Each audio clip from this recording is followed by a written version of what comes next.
Hello everyone, कैसे हैं आप सब लोग। I hope each and every one of you is doing absolutely good. My name is doctor Vipin Kumar Sharma और मैं हूं आप लोगों का साइंस हैकर एंड आप सभी लोगों का तहे दिल से स्वागत करता हूं हमारे इस प्यार से प्लेटफॉर्म 10th हैकर्स के ऊपर। दोस्तों, केमिस्ट्री के 2 चैप्टर्स हम लोग कंप्लीट कर चुके थे। हम लोग अभी तक केमिकल रिएक्शंस एंड इक्वेशन नाम का chapter as well as acid bases and salt नाम का चैप्टर ऑलरेडी कवर कर चुके हैं। आज हम मेटल्स एंड नॉन मेटल्स की डिस्कशन कर रहे होंगे। ये चैप्टर बहुत ज्यादा इंपॉर्टेंट है, केमिस्ट्री का one of the most typical chapter आप इसको कह सकते हैं। इसके बाद आपका बस लास्ट चैप्टर बचेगा जिसका नाम है कार्बन एंड इट्स कंपाउंड। एक तरीके से आप कह सकते हैं कि वो आपका ऑर्गेनिक केमिस्ट्री का फाउंडेशन है। जब आप 11th-12th क्लास में जाएंगे तो आप ऑर्गेनिक केमिस्ट्री को यानी कार्बन कंपाउंड्स को काफी डिटेल में पढ़ रहे होंगे, लेकिन यहां पर आपको सिर्फ एक जनरल इंट्रोडक्शन चाहिए। काफी आसान आपको वो चैप्टर लगेगा और बहुत आसान तरीके से आपके सारे के सारे क्वेश्चंस भी बन रहे होंगे। यहां पर ये चैप्टर जो है कंपैरेटिवली थोड़ा सा टिपिकल है, इसीलिए हमें यहां पर जुगाड़ लगाने पड़ेंगे और वो जुगाड़ जो है बहुत सिंपल जुगाड़ है एंड आपको आराम से ये पूरा का पूरा चैप्टर एक बार में ही याद हो जाएगा और आप सारे के सारे क्वेश्चंस का जवाब एग्जामिनेशन में अच्छे तरीके से दे पा रहे होंगे। एग्जामिनेशन से पहले मैं आपकी रॉबस्ट प्रैक्टिस भी कराने वाला हूं। उस दौरान भी मैं आपको काफी सारे सवाल पूछूंगा, काफी सारे क्वेश्चंस कराऊंगा और वो सारे क्वेश्चंस अगर आप बना लेते हैं, सारी थ्योरी पढ़ लेते हैं, सारे क्वेश्चंस मेरे बताए हुए सुन लेते हैं, सॉल्व कर लेते हैं, तो उससे बाहर पेपर में कुछ भी नहीं जाने वाला। सारी की सारी चीजें आपकी कवर अप हो जाएंगी। सो दोस्तों, हम लोग जब भी किसी चैप्टर की शुरुआत करते हैं, हम लोग सर पे लगाते हैं सरसों का तेल और घुस जाते हैं चैप्टर के नाम के अंदर। यहां पर भी हम लोग सेम काम करने वाले हैं। मेटल और नॉन मेटल को सबसे पहले हम लोग समझने वाले हैं कि ये होते क्या हैं। तो दोस्तों, यहां पर भी हमारे हैंड रिटन नोट्स हम लोग लेकर आए हैं और मात्र 5 स्लाइड्स के अंदर, जो कि कितनी खुली खुली लिखी गई हैं, एनसीईआरटी के काफी सारे इमेजेस भी इसके अंदर इनकॉर्पोरेट किए गए हैं, तो भी सिर्फ 5 स्लाइड के अंदर आपका पूरा का पूरा कंटेंट कंसोलिडेट हो गया है। आपको एक एक वर्ड, एक एक चीज अच्छे तरीके से याद हो जाएगी। बिल्कुल टेंशन लेने की जरूरत नहीं है क्योंकि वीपू भाई यहां पर खड़े हैं, एक एक चीज एकदम 0 लेवल से उठा करके क्लियर करते हुए चलेंगे। ऑलराइट, तो सबसे पहले देखते हैं मेटल्स क्या होते हैं एंड नॉन मेटल्स क्या होते हैं। आपके घर में कई सारे मेटल्स होंगे, किसी भी मेटल को उठाइए, आपको मेटल की सारी प्रॉपर्टीज देखने को मिल जाएंगी। फॉर एग्जांपल, आपके घर में कोई कील होगी आयरन की, तो आप उसको उठा सकते हैं। आपको उस आयरन की कील को देख के पता लग जाएगा कि भैया आयरन तो सॉलिड है, ये जो लोहे की कील है ये तो आपकी सॉलिड है। तो रूम टेम्परेचर पर ये सॉलिड ही रहती है, पिघलती नहीं है। एक्सेप्शंस भी हैं, कुछ ऐसे मेटल्स हैं जैसे कि मर्क्यूरी, जो कि आपके थर्मोमीटर में यूज होती है, तो आप देखते हैं कि वो आपका लिक्विड फॉर्मेट में ऊपर नीचे हो रही होती है जब टेम्परेचर राइज होता है। तो यस, तो वो जो आपका मर्क्यूरी थर्मामीटर है, वहां आपको मर्क्यूरी जो है ये आपको मूव करता हुआ दिखाई देता है। एंड यहां पर आपका गैलियम है जो कि आपका सॉलिड नहीं रहता रूम टेम्परेचर के ऊपर। ये कुछ एक्सेप्शंस हैं। अदरवाइज अगर आप देखें तो नॉन मेटल्स जो है ये सॉलिड भी हो सकते हैं और गैस भी हो सकते हैं। जैसे आपका कार्बन है, ये सॉलिड फॉर्मेट में भी पाया जा सकता है। जैसे कि आपका पेंसिल का जो ग्रेफाइट है वो आपका क्या है, कार्बन ही तो है। एज वेल एज आपका सल्फर जो है ये भी सॉलिड स्टेट में पाया जा सकता है। लेकिन इसके अलावा आपके नॉन मेटल्स गैसियस स्टेट में भी पाए जा सकते हैं। जैसे नाइट्रोजन हमारे एटमॉस्फेयर में सबसे ज्यादा अबंडेंट गैस है। हमारे एटमॉस्फेयर में 78% नाइट्रोजन है, तो गैस ही तो हुई। Cl2 आपकी गैस ही तो हुई। O2 ऑक्सीजन बची हुई, 20.1% आपकी ऑक्सीजन है हवा में, गैस ही तो है। लेकिन इसके अलावा एक और चीज है which is liquid at room temperature. ना वो सॉलिड है ना वो आपकी गैस है, लिक्विड है, इसे हम कहते हैं ब्रोमीन। तो ब्रोमीन जो है, ब्रो जो है, वो लिक्विड है एट द रूम टेम्परेचर। बाकी सारे जो आपके नॉन मेटल्स हैं वो या तो सॉलिड होंगे या फिर आपके गैस होंगे, ब्रोमीन ही लिक्विड है। और अगर आप मेटल्स की बात करें तो जनरली सारे के सारे आपके कैसे होते हैं, सॉलिड ही होते हैं। एक आधा एक्सेप्शन है जैसे मर्क्यूरी और आपका गैलियम। अगर आप मेटल की बात करें तो ये शाइनी होते हैं यानी लस्टरस होते हैं। यानी अगर आप एक लोहे की कील को देख रहे हैं, अगर आप सोने चांदी के आभूषणों को यानी ऑर्नामेंट्स को देख रहे हैं, गहनों को देख रहे हैं, तो वो शाइनी होंगे, चमक रहे होंगे। जबकि नॉन मेटल्स जो हैं ये नॉन लस्टरस होते हैं, चमकते नहीं हैं। एक्सेप्शन है यहां पर आयोडीन, या फिर आपका नॉर्मल जो एक्सेप्शन है ये हो जाएगा आपका ग्रेफाइट, जो आपकी पेंसिल में पाया जाता है। तो वो बहुत ही स्मूथ होता है, स्लिपरी होता है और शाइनी होता है। अगर आप अपनी पेंसिल की टिप को देखेंगे तो आपको छिली हुई पेंसिल में ग्रेफाइट नजर आएगा, वो आपका कंपैरेटिवली शाइनी होता है। लेकिन ज्यादातर जो नॉन मेटल्स हैं वो शाइनी नहीं होते।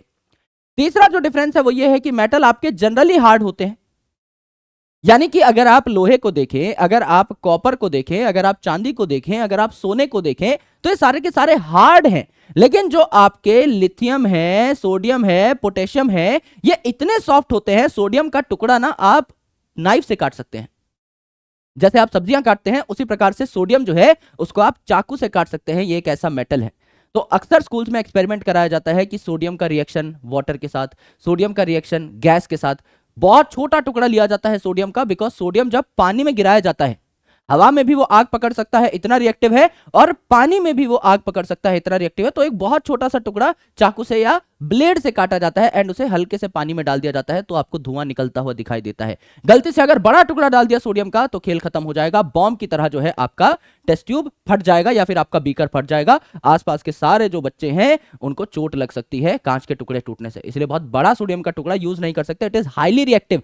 तो जो सोडियम और उसके भाई है ना, सोडियम, लिथियम, पोटेशियम, है ना, ये आपके क्या होते हैं, ये आपके बहुत सॉफ्ट मेटल्स हैं, बाकी लगभग सारे आपके हार्ड होते हैं।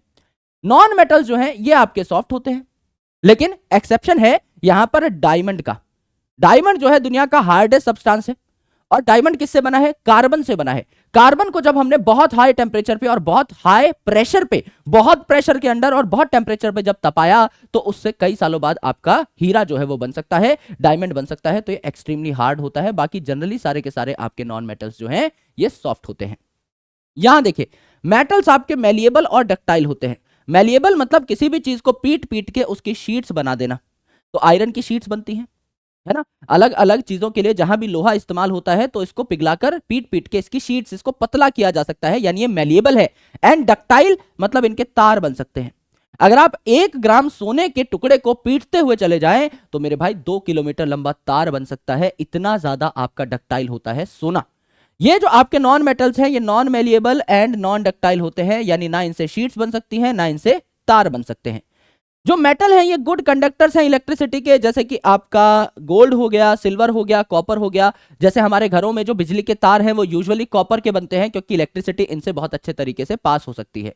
लेकिन कुछ एक एक्सेप्शन है, जैसे पीबी जो है ये पुअर कंडक्टर है, लीड जो है ये पुअर कंडक्टर है आपकी इलेक्ट्रिसिटी की। नॉन मेटल जो है इनमें भी पुअर एबिलिटी है टू कंडक्ट इलेक्ट्रिसिटी। अगर आप हीट की बात करें तो हीट के भी ये अच्छे कंडक्टर होते हैं मेटल्स, फॉर एग्जांपल आपका सिल्वर है। मर्करी जो है it is a poor conductor, ये एक्सेप्शन हो जाएगा। एंड आपके नॉन मेटल्स जो हैं ये यूजुअली हीट को या इलेक्ट्रिसिटी को कंडक्ट नहीं कर रहे होते, नॉन कंडक्टर्स होते हैं। अगर आप मेल्टिंग पॉइंट की बात करें तो मेटल्स जो है जल्दी मेल्ट नहीं होते। जैसे मेरे हाथ में अगर लोहे की कील है, उसको मैं बहुत ज्यादा तपाऊं तब जाकर ये मेल्ट करेगा, लेकिन कोई नॉन मेटल है तो आसानी से भी क्या हो जाता है, मेल्ट हो जाता है। कुछ एक आपके मेटल्स भी हैं जो आसानी से क्या हो जाते हैं, मेल्ट हो जाते हैं, जैसे आपका सीजियम एंड गैलियम। यस, ये आपका यही वाला गैलियम है जो कि आपका सॉलिड नहीं रह पाता, कई बार मेल्ट हो जाता है, तो इसका मेल्टिंग पॉइंट जो है कंपैरेटिवली कम है। सीजियम और गैलियम को अगर आप अपनी हथेली पे भी रखोगे ना तो आपके बॉडी का जो टेम्परेचर है उस पे भी ये क्या हो सकते हैं, मेल्ट हो सकते हैं, पिघल करके लिक्विड बन जाएंगे, आपके हाथ में ही गैलियम पिघल जाएगा। तो सीजियम और गैलियम जो है इनका मेल्टिंग पॉइंट काफी कम होता है, यानी बहुत कम तापमान पे भी, नॉर्मल तापमान पे भी आसानी से पिघल सकते हैं। जबकि यहां पर लो मेल्टिंग पॉइंट होगा, आसानी से पिघल जाएंगे, एक्सेप्ट कार्बन एलॉयज, जैसे कि हीरा है, डायमंड है, वो आसानी से नहीं पिघलेगा, हार्डेस्ट है। यस, तो कुछ एक एक्सेप्शन यहां पर भी है। सोनोरस है ना, SON का साउंड आ रहा है तो यहां पर SON का साउंड आ जाएगा। सोनोरस मतलब साउंड प्रोड्यूस करने वाले। आप कहीं मंदिर में जाते हैं तो आप घंटियां देखते हैं, वो जो घंटियां हैं वो मेटल्स की बनती हैं, क्योंकि मेटल को जब आप स्ट्राइक करते हैं तो आपका साउंड प्रोड्यूस होता है। कई ऐसे मंदिर होते हैं जहां एक प्लेट लाइक स्ट्रक्चर होता है जिसपे आप हैमर से क्या कर रहे होते हैं, स्ट्राइक कर रहे होते हैं, और आवाज आ रही होती है, वाइब्रेशंस प्रोड्यूस हो रही होती हैं। तो वो जो प्लेट है वो मेटल की प्लेट है, तभी वो आवाज प्रोड्यूस कर रही है। अगर वो नॉन मेटल होती तो नॉन सोनोरस होती, आवाज प्रोड्यूस नहीं करती। और डेंसिटी अगर आप देखेंगे तो एक लोहे की कील जो है उसकी डेंसिटी काफी हाई है, यहां पर तो अधिकतर आपके गैस ही हैं, इनकी डेंसिटी कंपैरेटिवली क्या होती है, लो होती है। यानी अगर मैं एक बार सारे एक्सेप्शन को हटा दूं और जनरल बात करूं तो स्टेट कैसा होगा भाई, मेटल हमने जितने भी देखे हैं लगभग सारे के सारे आपके सॉलिड स्टेट में रहते हैं। जबकि अगर आप बात करें नॉन मेटल्स की तो ये सॉलिड और गैस हो सकते हैं। लिक्विड में आपको सिर्फ ब्रो देखने को मिला, ब्रोमीन देखने को मिला। मेटल शाइनी होते हैं, नॉन मेटल शाइनी नहीं होते। मेटल्स जनरली हार्ड होते हैं, नॉन मेटल्स जनरली सॉफ्ट होते हैं। ये मेलिएबल यानी शीट बना सकते हैं, डक्टाइल होते हैं यानी वायर बना सकते हैं, ये दोनों काम नहीं कर सकते। ये अच्छे कंडक्टर होते हैं इलेक्ट्रिसिटी और हीट के, ये अच्छे कंडक्टर नहीं होते। मेल्टिंग पॉइंट इनका हाई होता है ना, यानी बहुत हाई टेम्परेचर पे जाके मेल्ट करेंगे। यानी आसानी से मेल्ट नहीं होते, ये आसानी से मेल्ट हो जाते हैं। ये साउंड प्रोड्यूस करते हैं, ये साउंड प्रोड्यूस नहीं करते। इनकी डेंसिटी हाई होती है, इनकी डेंसिटी लो होती है। और एक्सेप्शन मैंने सारे यहीं पर लिखवा दिए, जिससे ये जो टेबल है ये होल एंड सोल टेबल बन जाए, इसमें आपकी सारी बातें हो जाए। आपको यहां पर यह भी पता लग गया कि मेरे भाई जनरली ये सॉलिड होते हैं, मरकरी और गैलियम जो है ये आपके लिक्विड हो सकते हैं। मरकरी जो मरकरी थर्मामीटर में इस्तेमाल होता है, गैलियम सीजियम जो आपके हाथ पे रखते हैं पिघल जाता है, तो आपके लिक्विड भी हो सकते हैं, है ना। ये आपके जनरली हार्ड होते हैं, लेकिन कुछ आपके चाकू से भी काटे जा सकते हैं, जैसे सोडियम और उसका परिवार, सोडियम, लिथियम, पोटेशियम, है ना, एक ही फैमिली के मेंबर है, तो काटे जा सकते हैं आराम से।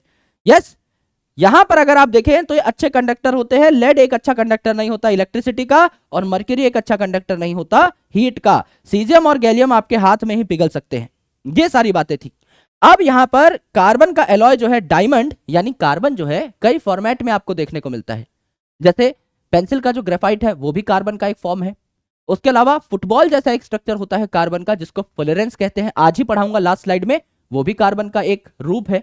डायमंड भी एक कठोर कार्बन का रूप है। तो कार्बन अलग अलग फॉर्म्स में पाया जाता है, इन्हें कार्बन के एलॉय कहते हैं हम लोग। एलॉय मतलब कार्बन जो है ये अलग अलग फॉर्म में पाया जा रहा है, इसको हम लोग एलॉय कहेंगे। यस, तो यहां पर जो डायमंड है ये आपका कंपैरेटिवली जल्दी मेल्ट नहीं होगा, तो उसका हाई मेल्टिंग पॉइंट है। जो डायमंड है वो हार्ड होगा, हार्डेस्ट सब्सटेंस है अर्थ पे, तो मेरे भाई एक्सेप्शन हो गया यहां पर। चमकीला होता है आपका ग्रेफाइट, कंपैरेटिवली आपका शाइनियर होता है, तो आपका लस्टरस हो सकता है, यहां पर आपका ये भी एक्सेप्शन हो गया। एंड ब्रो जो है वो लिक्विड स्टेट पे पाया जाता है, बाकी सारे नॉन मेटल्स यूजुअली या तो सॉलिड होंगे या गैस होंगे, तो ये भी एक एक्सेप्शन हो गया। ये सारे एक्सेप्शन आपको मैंने याद करा दिए। अब अगर आप देखें तो आपके घर में जो बर्तन है, कुकिंग वेसल है, वो एल्यूमिनियम या कॉपर के बनते हैं, और आयरन के नहीं बनते। आयरन की जगह स्टेनलेस स्टील के बनते हैं, है ना। यानी प्योर आयरन जो है कंपैरेटिवली थोड़ा सा सॉफ्ट होता है, तो उसमें अलग अलग मेटल्स हमको मिलाने पड़ते हैं जिससे कि वो कंपैरेटिवली हार्डर हो जाए। और आयरन में जंग भी लग सकती है, इसीलिए हम स्टेनलेस स्टील का इस्तेमाल करते हैं जिसमें जंग नहीं लगती। यस, तो यहां पर कॉपर और एल्यूमिनियम जो है इनके बर्तन बनते हैं, क्योंकि एक तो इनका मेल्टिंग पॉइंट काफी हाई है। आपको खाना बनाना है इनमें, पता लगा कढ़ाई चढ़ाई हमने गैस पे और वो मेल्ट हो गई, खाना जिस बर्तन में बनाना था वो खुद ही मेल्ट हो गया, तो अच्छी बात नहीं है। इसलिए मेल्टिंग पॉइंट हाई होना चाहिए कि बहुत तपाओ तब भी मेल्ट ना हो। एंड मेरे भाई ये अच्छे कंडक्टर भी हैं हीट के, तो हीट जो है पूरे पतीले में फैल जाएगी, तो अल्टीमेटली खाना जो है आपका हर तरफ से गर्म होता रहेगा, जल्दी पक पाएगा, इसीलिए इनको यूज किया जाता है। करेक्ट है मेरे दोस्त। यहां देखिए केमिकल प्रॉपर्टीज। अब हम बात करेंगे कि मेटल्स और नॉन मेटल्स के रिएक्शंस किस टाइप के हैं। करेक्ट। तो अगर मेटल्स और नॉन मेटल्स के रिएक्शन देखने हैं तो हमें ये वाली सीरीज याद करनी पड़ेगी, जो कि हमें याद है क्योंकि पहले लेक्चर में भी मैंने आपको ये सीरीज बताई थी, दूसरे में दोबारा से रिवाइज कराई थी, आज फिर रिवाइज करवा देता हूं। हमने बताया था कुड़ी, नाल, कार, मांगो, ऑल्टो, जेन, फरारी, पब, हम, चले। तो पब हम चले, तो पब में जाकर के एक लड़के ने लड़की को सबसे पहले हक किया, फिर उसको प्रपोज किया, चांदी की अंगूठी दी, बाद में शादी फिक्स हो गई तो सोने की अंगूठी दी। तो एंड में आ जाएगा आपका HG यानी हग, उसके बाद चांदी और सोना, है ना। पब हम चले, हग, चांदी और सोना, एंड ऊपर कुड़ी, नाल, कार, मांगो, ऑल्टो, जेन, फरारी। सीधा सीधा आपको सारे के सारे एलिमेंट्स याद हो गए। यहां पे मैंने बताया था कि ये जो पोटेशियम है, ये जो सोडियम है, ये हाईली रिएक्टिव होते हैं। ये दोनों के दोनों इतने रिएक्टिव हैं कि हवा के साथ भी रिएक्ट कर लेते हैं और इनमें आग लग जाती है, इतने रिएक्टिव और एक्सोथर्मिक है। और पानी के साथ भी रिएक्ट कर लेते हैं और पानी में भी आग लगा देते हैं, आग लगा देंगे, आग लगाने का काम है इनका। तो ये हाईली रिएक्टिव हैं और नीचे नीचे जब आप बढ़ते जाएंगे तो लीस्ट रिएक्टिव आपको यहां पर देखने को मिलेंगे केमिकल्स। तो अल्टीमेटली यहां पर बात क्या है कि जब भी हम मेटल्स नॉन मेटल्स की रिएक्टिविटी की बात करेंगे, जब भी हम कहेंगे कि कोई रिएक्शन सबसे बढ़िया तरीके से कौन दिखाएगा, तो हाईली रिएक्टिव एलिमेंट्स दिखाएंगे। और कोई भी रिएक्शन सबसे कम बढ़िया तरीके से कौन दिखाएगा, सबसे कम रिएक्टिव कौन होगा, ये नीचे वाले दिखाएंगे। अगर हमें ये सीरीज याद है, जो कि हम ऑलरेडी पिछले 2 सेशन से पढ़ रहे हैं, तो आप अधिकतर जो आपके रिएक्शंस हैं उनको बिना याद किए ही काम चला सकते हो, सिर्फ इस सीरीज को देख के। करेक्ट। यहां देखिए जैसे कि मैं आपको एग्जांपल दे देता हूं। पहला है मेटल्स नॉन मेटल्स का रिएक्शन विद एयर, O2। खुद बताइए भैया, अगर मेटल ऑक्सीजन के साथ रिएक्ट कर रहे हैं तो क्या बनाएंगे। सर हमने ना एक एक्सपेरिमेंट पढ़ा था हमारे पहले लेक्चर के अंदर ही, जहां पर हम लोग मैग्नीशियम रिबन को बर्न कर रहे थे। मैग्नीशियम रिबन को आप जला रहे थे तो व्हाइट कलर का पाउडर बन रहा था, जिसे मैग्नीशियम ऑक्साइड कहा था हमने। यानी कि मैग्नीशियम जो है वो ऑक्सीजन के साथ रिएक्ट करके मैग्नीशियम ऑक्साइड बनाता है। यानी कोई भी मेटल जब ऑक्सीजन के साथ रिएक्ट करेगा तो मेटल का ऑक्साइड बनेगा, बिल्कुल बनेगा। पहले से ही रेफरेंस लेके बता दिया तो याद करने की कोई जरूरत नहीं है। और हमने बताया था कि जब भी मैग्नीशियम रिबन को आप बर्न करते हैं उससे पहले उसको सैंड पेपर से थोड़ा सा रगड़ लीजिए, क्योंकि मैग्नीशियम ऑक्साइड की लेयर, MgO की लेयर हो सकता है पहले से ही आपकी मैग्नीशियम रिबन पे जमी हुई हो, जो कि उसको जलने ना दे बहुत अच्छे तरीके से, इसीलिए उसकी साफ सफाई करना जरूरी है। तो जो आपके मेटल्स हैं उनके ऊपर ऑक्साइड की लेयर जम जाती है। यस, अब यहां देखिए सबसे रिएक्टिव जो मेटल है, सबसे रिएक्टिव जो आपके मेटल्स हैं जैसे सोडियम और पोटेशियम, ये विगरसली रिएक्ट करेंगे, सबसे ज्यादा रिएक्टिव है तो अंदर घुस के रिएक्ट करेंगे। विगरसली मतलब बहुत जोर शोर से, एकदम गाजा बाजा लेकर के आए हैं और इतनी जोर से ऑक्सीजन के साथ रिएक्ट करेंगे कि आग ही पकड़ लेंगे, बहुत ज्यादा रिएक्टिव है। इसीलिए इनको हम लोग ओपन में स्टोर नहीं कर सकते, क्योंकि ये तो हवा से भी ऑक्सीजन खींच के आग पकड़ लेंगे। तो लैब में इनको खुला नहीं रखा जाता, इनको केरोसिन ऑयल में स्टोर किया जाता है, जिससे कि मेरे भाई ये आपके आग ना पकड़े। यहां पर अगर आप रिएक्शन देखेंगे, बाद में मैं ठीक कर दूंगा इस स्लाइड को, आराम से देखिए। यहां पे अगर आप रिएक्शन देखें तो सोडियम जो है ऑक्सीजन के साथ मिलकर क्या बनाता है, सोडियम ऑक्साइड बनाता है, जो कि काफी ज्यादा एक्सोथर्मिक रिएक्शन है। यहां पर आग निकलती है, यहां पर खूब सारी हीट निकलती है, एक्सोथर्मिक रिएक्शन है। यस, अब ये जो Na2O है, ये जो Na2O है, ये आपकी वाटर में भी डिसॉल्व हो सकती है टू फॉर्म एल्कली। एल्कली क्या थी, मैंने आपको लास्ट चैप्टर में यानी एसिड एंड बेसिस में बताया था, ऐसे बेसिस जो वाटर में सॉल्युबल हो जाए उनको एल्कली कहते हैं, और ऐसे बेसिस जो वाटर में सॉल्युबल ना हो ठीक तरीके से वो नॉन एल्कली कहलाते हैं। तो यहां सोडियम जो था ये अल्कली मेटल कहलाता है। यस, तो अल्कली मेटल्स आप आगे चल के 11th क्लास में पढ़ेंगे कि जो सोडियम पोटेशियम है ये उसी ग्रुप के मेंबर है, इन्हें अल्कली मेटल्स ही कहा जाता है ना, देयरफॉर इन्हें अल्कली मेटल कहा जाता है, क्योंकि ये आसानी से पानी में डिसॉल्व हो जाते हैं। यस, और आपका क्या बना लेते हैं, यहां पर सॉल्ट बना ले, यहां पे आपका बेस बना लेते हैं, NaOH बना लेते हैं। यस, तो ये जो है ऑक्साइड ये आपका H2O से रिएक्ट कर गया एंड NaOH यानी यहां पे आपका बेस जो है ये वापस आ गया। अब देखिए मेरे दोस्त, यहां पर आपने सबसे रिएक्टिव जो मेटल्स थे इनको तो देख लिया, पोटेशियम को देख लिया, सोडियम को देख लिया। अब इनके नीचे के जो हैं, अब इनके नीचे के जो हैं ये उतने ज्यादा जोर शोर से रिएक्ट नहीं करेंगे, क्योंकि ये सोडियम पोटेशियम से तो कम ही रिएक्टिव है। तो यहां पर आपका मैग्नीशियम जो है, एल्यूमिनियम जो है, जिंक जो है, आपका लेड जो है, ये उतनी जोर शोर से रिएक्ट नहीं करेंगे ऑक्सीजन के साथ, थोड़ा स्लोली रिएक्ट करेंगे एंड एक प्रोटेक्टिव लेयर बना लेंगे, यानी इन मेटल्स के ऊपर एक लेयर बन जाएगी, जो कि मैंने आपको याद कराई थी कि मैग्नीशियम रिबन जब हम बर्न करते हैं तो उससे पहले मैग्नीशियम रिबन की सफाई की जाती है, क्योंकि इसके ऊपर मैग्नीशियम ऑक्साइड पहले से भी जमा हुआ होता है।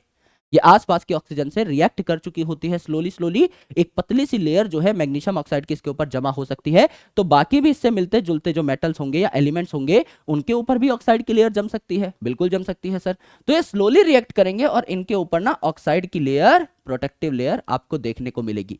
मैग्नीशियम रबन जब आप जलाओगे तो आपको व्हाइट कलर की डेजलिंग फ्लेम दिखाई देगी, यानी ये भी आपका क्या है, जलाने पे व्हाइट कलर का दिखाई देता है और व्हाइट कलर का ही MgO यहां पर बनता है।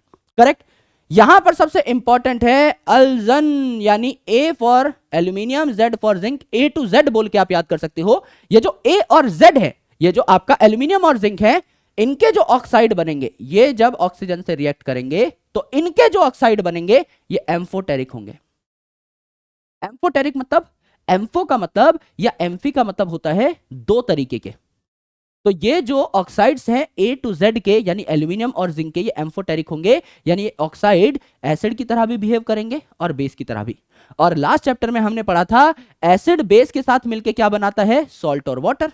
तो अगर मेरे भाई ये जो एल्यूमिनियम और जिंक की ऑक्साइड है, अगर ये एल्यूमिनियम और जिंक की ऑक्साइड है, अगर ये एसिड और बेस दोनों की तरह एक्ट कर सकती है, तो जब ये बेस की तरह एक्ट करेगी तो एसिड से रिएक्ट कर सकती है, जब ये एसिड की तरह रिएक्ट करेगी तो बेस के साथ रिएक्ट कर सकती है, जब ये बेस की तरह एक्ट करेगा तो एसिड के साथ रिएक्ट कर सकता है, जब ये आपका एसिड की तरह एक्ट करेगा तो बेस के साथ रिएक्ट कर सकता है। यानी ये जो आपका एल्यूमिनियम का ऑक्साइड है, ये जो आपका एल्यूमिनियम का ऑक्साइड है, ये बेस और एसिड दोनों की तरह बिहेव कर सकता है। ये जो आपका जिंक का ऑक्साइड है, ये बेस और एसिड दोनों की तरह बिहेव कर सकता है, इसीलिए इन्हें कहा एम्फोटेरिक ऑक्साइड्स। फॉर एग्जाम्पल यहां देखिए, यहां आपने एल्यूमिनियम को ऑक्सीजन में जलाया तो आपको एल्यूमिनियम ऑक्साइड मिल गया। अब जब आप इस एल्यूमिनियम ऑक्साइड को HCl के साथ रखेंगे तो ये HCl एसिड है, तो एल्यूमिनियम ऑक्साइड बेस की तरह बिहेव करेगा और बन जाएगा आपका सॉल्ट एंड वाटर। और जब आप इस एल्यूमिनियम ऑक्साइड को बेस के साथ रखेंगे तो ये एसिड की तरह बिहेव करेगा और एसिड और बेस मिलके बना देंगे दोबारा से आपका salt and water, sodium aluminate नाम का सॉल्ट यहां पर बन जाता है। सिमिलरली जब आपने जिंक को ऑक्सीजन में आपका जलाया तो अल्टीमेटली जिंक ऑक्साइड बनी।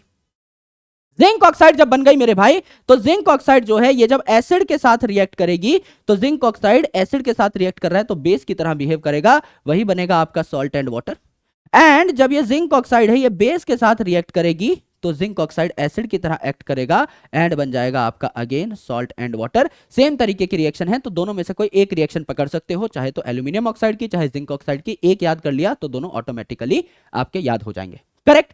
तो यहां पर हमने क्या सीखा, यहां पर हमने सीखा मैग्नीशियम और उसके आसपास के जो दोस्त हैं जिनकी रिएक्टिविटी एक जैसी होती है, इनको सेम ग्रुप में रखा। ये ऑक्सीजन से स्लोली रिएक्ट करते हैं एज वेल एज ये जो है एक प्रोटेक्टिव कवरिंग बनाते हैं, इनके ऊपर ऑक्साइड की लेयर जमा हो जाती है। एंड हमने देखा A to Z यानी एल्यूमिनियम और जिंक के जो ऑक्साइड बनेंगे ये एसिड और बेस दोनों की तरह बिहेव करेंगे, इसीलिए इन्हें कहा एम्फोटेरिक ऑक्साइड्स।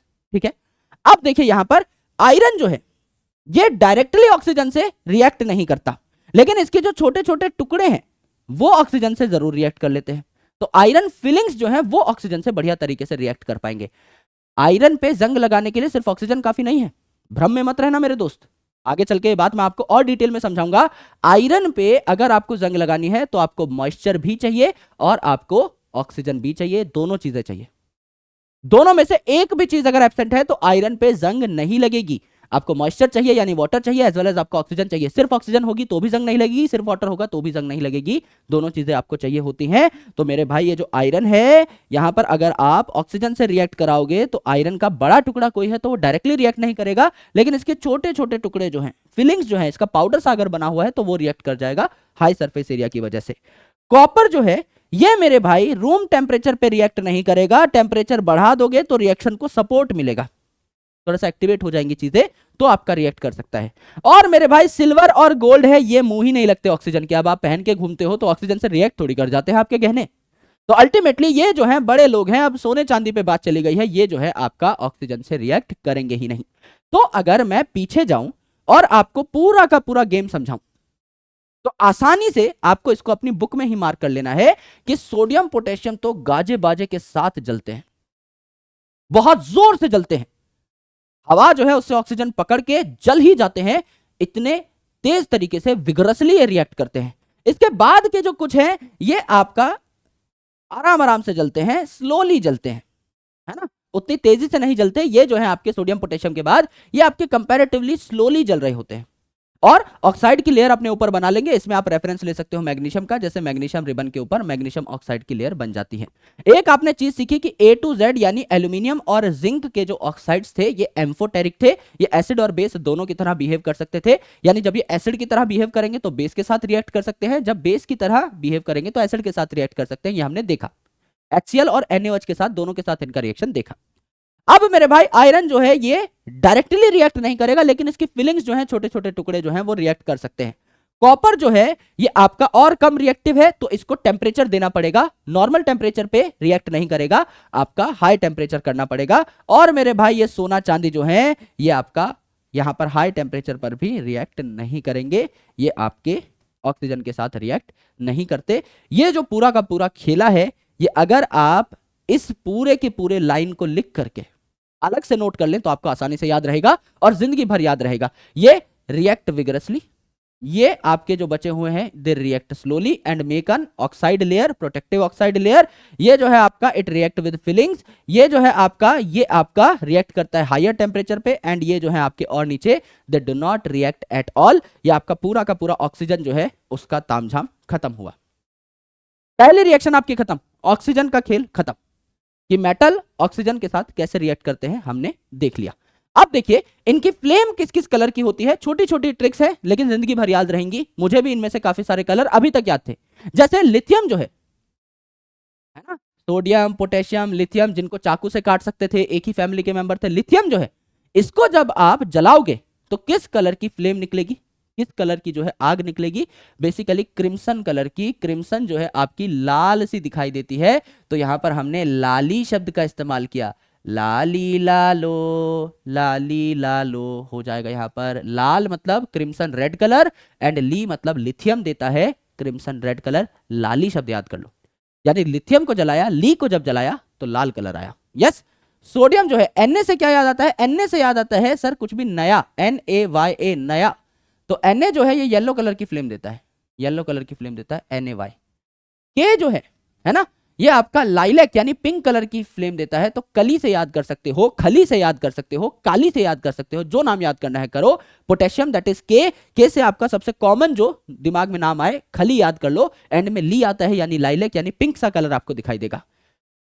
ये जो है इससे क्या याद आता है? कार लेंगे सर बड़े होके, हाँ भैया कार ले लेना, तो रेड कलर यहां पर आ जाएगा, है ना। यहां पर क्रिम्सन रेड है लाली में, यहां पर नॉर्मल रेड है, कार सीधा रेड आ रहा है। एंड सीयू जो है ये आपका ब्लूइश ग्रीन कलर का होता है, कल भी बताया था, यानी लास्ट लेक्चर में। ये आपका वही ग्रीन टू ब्लूइश कलर आपको देगा कॉपर में। ये हमारा नॉर्मल कलर है, इसको अगर आप छोड़ दो तो भी चलेगा, कोई बहुत बड़ी बात नहीं है।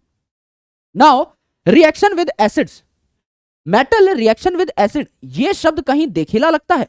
हाँ गुरुजी, कल ही तो पढ़ाया था, यानी लास्ट सेशन में ही तो पढ़ाया था। लास्ट सेशन में जब हम एसिड बेसिस सॉल्ट पढ़ रहे थे तो हमने पढ़ा कि एसिड और बेसिस जो है वो आपका किस प्रकार का रिएक्शन शो करते हैं मेटल के साथ। एसिड और बेसिस जब मेटल के साथ रिएक्ट कर रहे तो क्या बना रहे थे? एसिड जब मेटल के साथ रिएक्ट कर रहा था तो क्या बना रहा था? हाइड्रोजन। अब भैया जब मेटल एसिड के साथ रिएक्ट करेगा, जब बेस एसिड इसके साथ रिएक्ट करेगा मेटल के साथ, तो भी तो क्या निकलेगा? हाइड्रोजन ही निकलेगा। तो कोई भी आपका मेटल है, डाइल्यूट एसिड से उसका जब रिएक्शन कराया तो सॉल्ट बना दो और हाइड्रोजन गैस निकाल दो, जो कि पॉप साउंड के साथ आपकी बर्न करती है और कैंडल को फूंक मार के बुझा दे रही थी। यानी अल्टीमेटली आपका किसी कैंडल को जलने नहीं देती, लेकिन खुद पॉप की आवाज के साथ जल जाती है। यह आपके हाइड्रोजन की इंपॉर्टेंट प्रॉपर्टी है। इसको हम हाइड्रोजन का टेस्ट के तौर पे भी यूज कर रहे थे कि कोई रिएक्शन है, उससे हाइड्रोजन निकल रही है, तो उसको एक पाइप से बाहर निकाला, उसके ऊपर जलती हुई मोमबत्ती रख दी, तो मोमबत्ती जो है हाइड्रोजन की वजह से बुझ जाएगी। हाइड्रोजन खुद जो है पुक की आवाज करके जल उठेगी, दहक उठेगी। तो यहाँ पे हाइड्रोजन बनता है जब मेटल और एसिड रिएक्ट करते हैं। ये तो हमने लास्ट सेशन में भी पढ़ा था। सेम ही चीज है, मैग्नीशियम है आपका, एसिड के साथ रिएक्ट किया, हाइड्रोजन बना दिया, है ना। एल्यूमिनियम है, एसिड के साथ रिएक्ट किया, हाइड्रोजन निकाल दिया। आपका जिंक है, एसिड के साथ रिएक्ट किया, आपका हाइड्रोजन निकाल दिया। आपका यहाँ पर आयरन है, एसिड के साथ रिएक्ट किया और हाइड्रोजन निकाल दिया। बची हुई जो चीजें हैं उनको जोड़ करके एक सॉल्ट तैयार कर दो साथ में। अब मेरे दोस्त यहाँ पे हाइड्रोजन हाइड्रोजन हाइड्रोजन हाइड्रोजन निकलता है उन केमिकल्स में जो कि हाईली रिएक्टिव है, जो कि अच्छे खासे रिएक्टिव हैं। अगर आप यहां पे देखो तो जब नाइट्रिक एसिड के साथ रिएक्शन होता है ना, ये एक आपका एक्सेप्शनल एसिड है। स्ट्रॉन्ग एसिड में मैंने आपको 3 एसिड्स बताए थे, आपका HCl, H2SO4 और HNO3।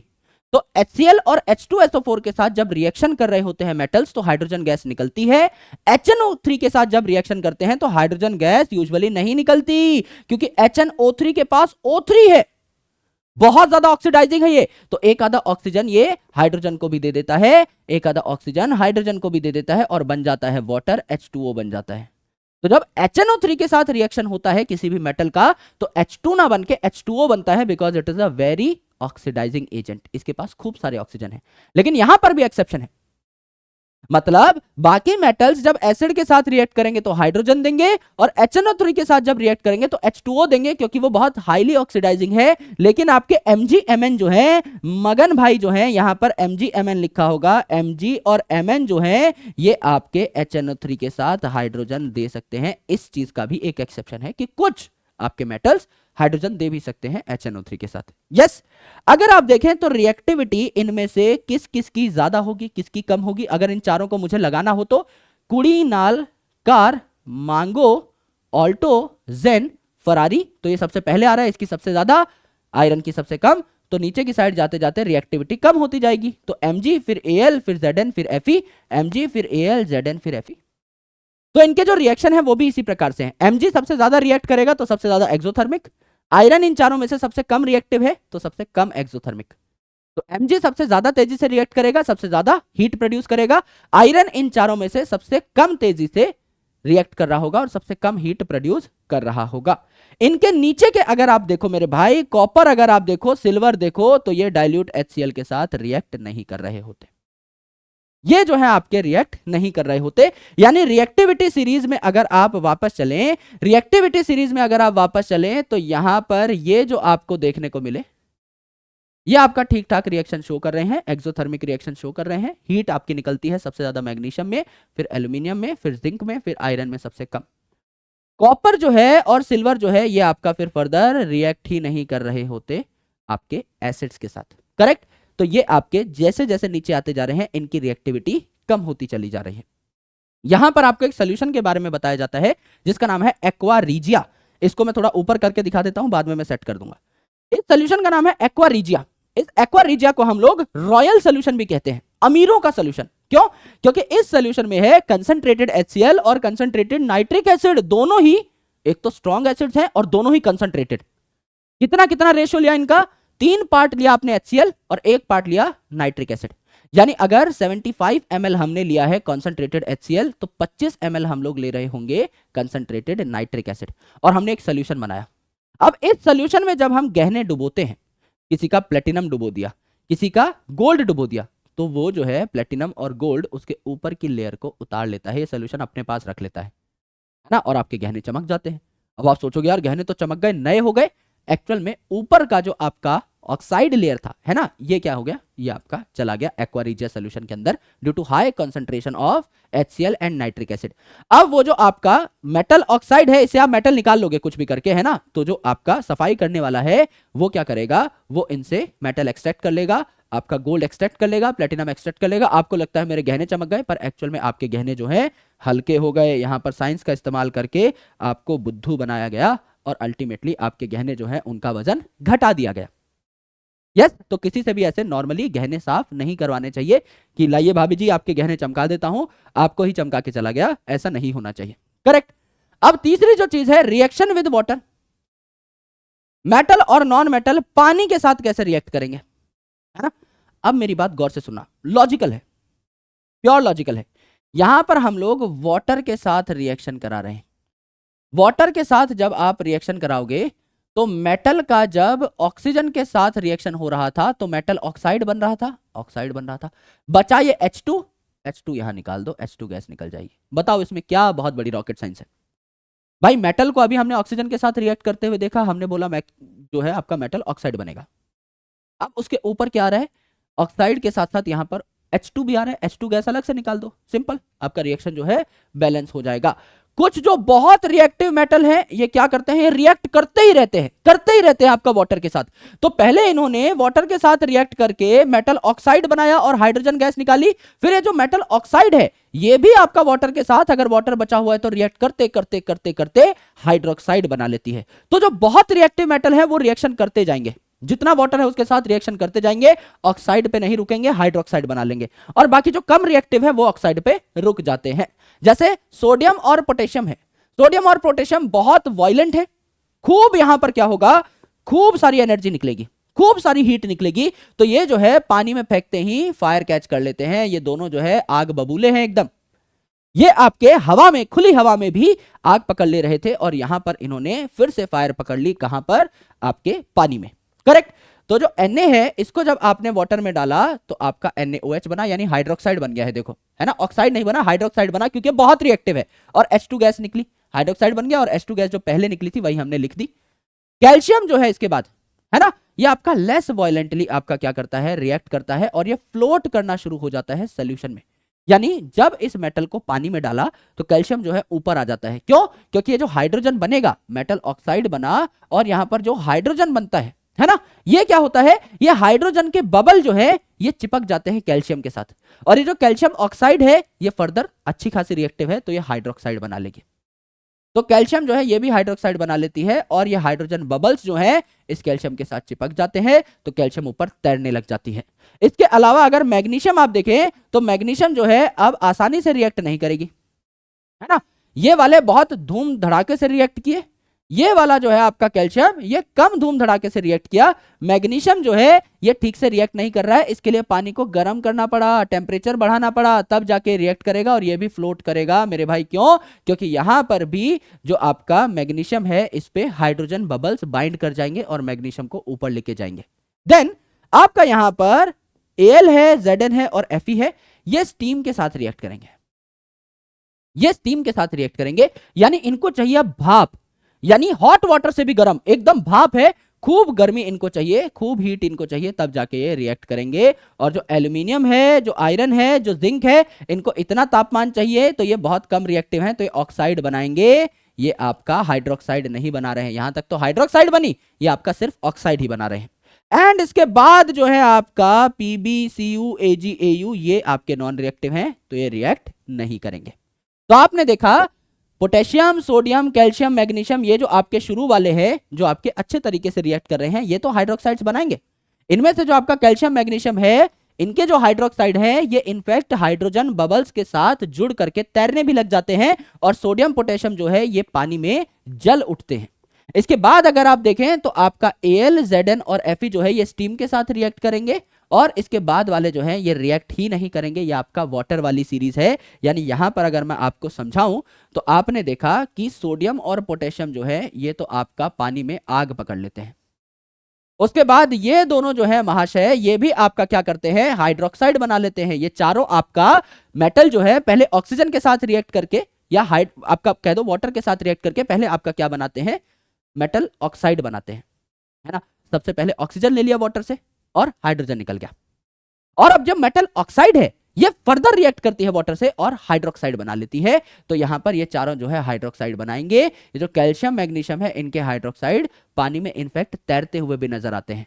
ये आपका वायलेंटली रिएक्ट करते हैं बहुत जोर शोर से, ये आपका कम वायलेंटली रिएक्ट करता है। ये जो है आपका, इसको कंपैरेटिवली हॉट पानी चाहिए, थोड़ा सा गर्मी इसको चाहिए, तब जाके रिएक्ट कर पाएगा। ये जो आपके आगे के हैं ये इनफैक्ट स्टीम रिक्वायर करते हैं, इनको और भी गर्म भाप चाहिए, तब ये आपका क्या करेंगे, रिएक्ट करेंगे। और इसके आगे के जो है ये मेरे भाई रिएक्ट नहीं करते। अगेन आप रिएक्टिविटी सीरीज के हिसाब से चले और आपने मेटल का रिएक्शन देख लिया विद वाटर, अच्छे तरीके से आपने वाटर का रिएक्शन देख लिया। अब लास्ट रिएक्शन है रिएक्शन विद अदर मेटल्स, जिसको हम डिस्प्लेसमेंट रिएक्शन कहते हैं। गुरुजी बहुत आसान है, हाईली रिएक्टिव मेटल लो रिएक्टिविटी वाले मेटल को लात मार के भगा देगा। जो हाई रिएक्टिव है उसकी मर्जी चल जाएगी। जैसे यहां पे आयरन और CuSO4 साथ है, तो आयरन और Cu में से ज्यादा आपका रिएक्टिव कौन, कुड़ी, नाल, कार, मांगो, ऑल्टो, जेन, फरारी। फरारी पहले आ रही है ना। फिर पब, हम, चले, ये बाद में आ रहा है ना। तो आयरन जो है इसको रिप्लेस कर देगा, तो आयरन ने FeSO4 बना लिया और Cu को रिप्लेस कर दिया, ये रिएक्शन हो गया सिंपल। अगर रिएक्टिविटी सीरीज याद है तो अभी तक आपको कुछ याद करने की जरूरत पड़ी नहीं है। कॉपर जो है ZnSO4 के साथ कैसे रिएक्शन करेगा, कुड़ी, नाल, कार, मांगो, ऑल्टो, जेन, फरारी, और उसके बाद पब, हम, चले, है ना। यहां पर देखो मेरे भाई, ये तो बाद में आ रहा है ना, ये तो बाद में आ रहा है। जिंक जो है पहले आ रहा है, ये तो ज्यादा रिएक्टिव है, तो यही SO4 के साथ रहेगा। Cu इसको डिस्प्लेस नहीं कर पाएगा, ये रिएक्शन नहीं होगी। ये तो हम पहले भी पढ़ चुके हैं फर्स्ट लेक्चर के अंदर। टाइप ऑफ रिएक्शन जब हमने पढ़े थे, एडिशन पढ़ा था, सब्स्टिट्यूशन पढ़ा था, है ना, यानी डिस्प्लेसमेंट पढ़ा था, तो वहां हमने ये बात ऑलरेडी कर रखी है। अब देखिए यहां पर आपके रिएक्शंस खत्म हो गए। Now we need to make some important compounds. अब हम लोगों को कुछ कंपाउंड्स कैसे बन रहे हैं उस बारे में सीखना है।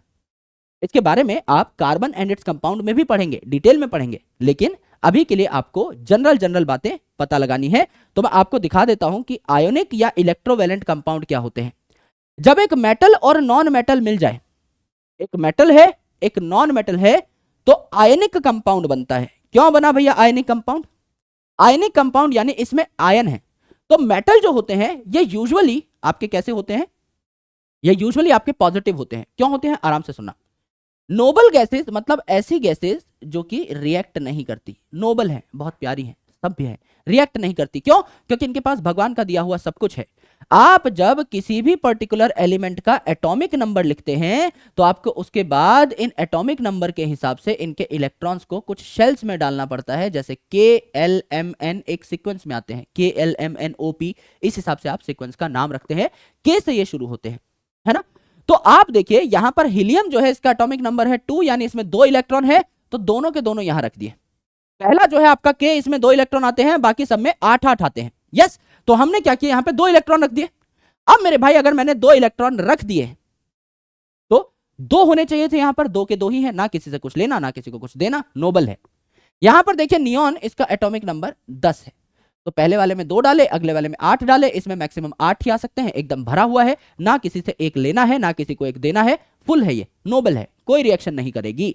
आर्गन जो है 18, यानी 2 इसमें 8 इसमें 10 हो गए और 8 इसमें 18, फिर से भैया फुल कर लिया। यानी ये जो नोबल गैसेस हैं ये फर्दर रिएक्ट नहीं करती, क्योंकि इनके पास किसी चीज की कमी नहीं है, ना इनके पास कोई चीज एक्स्ट्रा है कि किसी और को दे दे। 8 होने चाहिए थे, 8 हैं, एकदम पैक होकर बैठे हैं, पेटी पैक होकर बैठे हैं। यहां देखिए मेटल जो है, जैसे कि सोडियम, सोडियम का एटॉमिक नंबर है 11, तो 2 इसमें रखे, 8 इसमें रखे, अब बचा 1, इसमें एक ही है, एक ही है आउट ऑफ 8।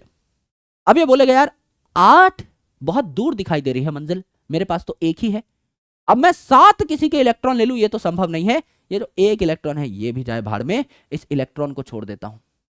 अगर मेरे भाई इस इलेक्ट्रॉन को छोड़ दिया, एक इलेक्ट्रॉन अगर सोडियम ने छोड़ दिया, एक इलेक्ट्रॉन अगर सोडियम ने छोड़ दिया, एक नेगेटिव चार्ज को अगर बाहर निकाल दिया, इलेक्ट्रॉन इज नेगेटिवली चार्ज, तो ये खुद कैसा हो गया, नेगेटिव चार्ज इसने बाहर फेंक दिया तो खुद पॉजिटिव हो गया, तो ये Na पॉजिटिव बन जाएगा, एक इलेक्ट्रॉन इसने निकाला। सिमिलरली मैग्नीशियम का 12 है, तो यहां 2 8 10 और 2 बचे, 6 इलेक्ट्रॉन तो लेने से रहा, इन 2 को भी छोड़ देता है, Mg2 पॉजिटिव बन जाता है बिकॉज इसने 2 इलेक्ट्रॉन छोड़ दिए। एल्यूमिनियम 13, 2 8 10 और 3, 5 इलेक्ट्रॉन ले, इससे बढ़िया 3 छोड़ दे, Al3 पॉजिटिव है ना, 3 पॉजिटिव बन जाता है। पोटेशियम आपका 19 है, तो 2 8 8 18 और 1 इसको भी छोड़ देगा, K प्लस बन जाएगा एकदम सोडियम की तरह। कैल्शियम 20 है, 2 8 8 आपके 18 हो गए, 2 6 इलेक्ट्रॉन लेने से बढ़िया 2 को त्याग दो, Ca2 पॉजिटिव हो जाता है। यस, यानी कि जनरली पॉजिटिव होते हैं, मेटल जनरली क्या होते हैं, पॉजिटिव होते हैं, क्योंकि इलेक्ट्रॉन छोड़ देते हैं, इलेक्ट्रॉन लूज कर देते हैं, क्योंकि इन्हें काफी सारे इलेक्ट्रॉन्स चाहिए रहते हैं अपने आप को स्टेबल करने के लिए। अपने आउटर मोस्ट शेल में 8 इलेक्ट्रॉन्स लाने के लिए इनको काफी सारे इलेक्ट्रॉन्स चाहिए, जो कि पॉसिबल नहीं है, तो ये कम इलेक्ट्रॉन्स रिलीज करके स्टेबल हो जाते हैं। यस, यहां पर है नॉन मेटल्स, जैसे नाइट्रोजन 7 है एटॉमिक नंबर, 2 एंड 5, अब 5 लूज करे, इससे अच्छा 3 गेन कर ले, यहां पे 8 हो जाएंगे, तो ये 3 गेन कर लेता है, तो ये हो जाता है N3 नेगेटिव, 3 गेन कर लेता है ये। ऑक्सीजन एटॉमिक नंबर 8, 2 एंड 6, 2 ही चाहिए इसको स्टेबल होने के लिए, तो ये 2 इलेक्ट्रॉन ले लेता है, O2 नेगेटिव हो जाता है। फ्लोरीन 9 आपका 2 एंड 7, एक ही इलेक्ट्रॉन चाहिए, F माइनस हो जाता है एक इलेक्ट्रॉन लेकर के। फॉस्फोरस 15, 2 8 और 5, 5 है तो 3 इलेक्ट्रॉन ले लेगा, है ना, P3 नेगेटिव हो जाएगा। सल्फर 16, 2 8 6, 2 इलेक्ट्रॉन ले लेगा, S2 नेगेटिव हो जाएगा। क्लोरीन 17, 2 8 और 7, बस एक इलेक्ट्रॉन चाहिए 8 बनाने के लिए, फटाफट एक इलेक्ट्रॉन ले लेगा, Cl1 माइनस हो जाएगा।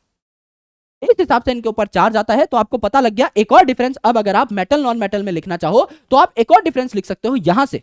इनिशियली हमने टेबल बनाया था, उस टेबल में आप एक और डिफरेंस ऐड कर सकते हो। Metals they donate electrons, that's why they become positive, and non metals they gain electron, that's why they usually become negative. तो 2-2 पॉइंट आप यहां पर और ऐड कर सकते हो अपने नोट में, आप चाहो तो आप लिख लीजिएगा इस चीज को। यस, अब देखिए मेरे भाई, यहां पे कुछ स्ट्रक्चर्स बनाए हुए हैं, जैसे सोडियम है, तो सोडियम की जो इलेक्ट्रॉनिक कॉन्फ़िगरेशन है ये है 281। यहां देखिए सोडियम जो है इसको बोला हुआ है 281। ये क्या करेगा, एक इलेक्ट्रॉन लूज कर देगा और बन जाएगा 28, है ना। तो ओवरऑल क्या बन गया यहां पर, Na प्लस एक इलेक्ट्रॉन इसने लूज कर दिया। Cl जो है ये है 287, इसने एक इलेक्ट्रॉन ले लिया तो ये हो गया 288, है ना। सिमिलरली यहां पर मैग्नीशियम है, इसका है 282, इसने 2 इलेक्ट्रॉन लूज कर दिया तो ये Mg2 पॉजिटिव हो गया, 28 और 2 इलेक्ट्रॉन इसने लूज कर दिए। Cl जो है यह है 287, वही इसने इलेक्ट्रॉन ले लिया और Cl माइनस हो गया, 288 हो गया। अब स्ट्रक्चर देखिए कुछ केमिकल्स का, इसे हम कहते हैं डॉट स्ट्रक्चर। ये कल भी काफी डिटेल में पढ़ेंगे, हो सकता है आपको स्काई ब्लू कलर अच्छे से ना दिख रहा हो, कोई बात नहीं, मैं आपको बता देता हूं। यहां पर अगर Na और Cl की जोड़ी आए, अगर यहां पर Na और Cl की जोड़ी बनानी है, तो Na जो है इसके पास क्या है, Na प्लस है, ये एक इलेक्ट्रॉन दे सकता है, और ये जो Cl है इसको Cl माइनस बनना है, एक इलेक्ट्रॉन लेना है, क्यों ना ये दोनों दोस्ती कर ले। यहां पर क्या हुआ, Na जो है इसके आउटर मोस्ट शेल में एक इलेक्ट्रॉन एक्स्ट्रा है, और यहां Cl के आउटर मोस्ट शेल में सिर्फ 7 इलेक्ट्रॉन है, तो Na क्या करेगा, इसको इलेक्ट्रॉन दे देगा, यहां 8 हो गए और यहां आपका एक भी नहीं बचा। Na और Cl की जोड़ी बन गई, यहां 2 आयंस साथ में अटैच हो चुके हैं, यानी यहां आयनिक बॉन्ड बन चुका है, यहां इलेक्ट्रोवैलेंट कंपाउंड बन चुका है, इलेक्ट्रोवैलेंट बॉन्डिंग हो चुकी है, यानी इलेक्ट्रॉन्स जो थे वैलेंस शेल में वो आपके क्या हो चुके हैं, एक मेटल से एक नॉन मेटल में जा चुके हैं। सिमिलरली यहां देखिए Mg है, तो Mg जो है मेरे भाई इसके आउटर मोस्ट शेल में 2 इलेक्ट्रॉन है, Mg जो है इसके आउटर मोस्ट शेल में 2 इलेक्ट्रॉन है, करेक्ट। और यहां Cl है, इसमें एक इलेक्ट्रॉन की कमी है, इसमें 7 हैं, है ना, एक इलेक्ट्रॉन की कमी है, तो Mg के पास 2 एक्स्ट्रा है, एक इस Cl को दे देगा, एक इस Cl को दे देगा, तो MgCl2 बनाता है।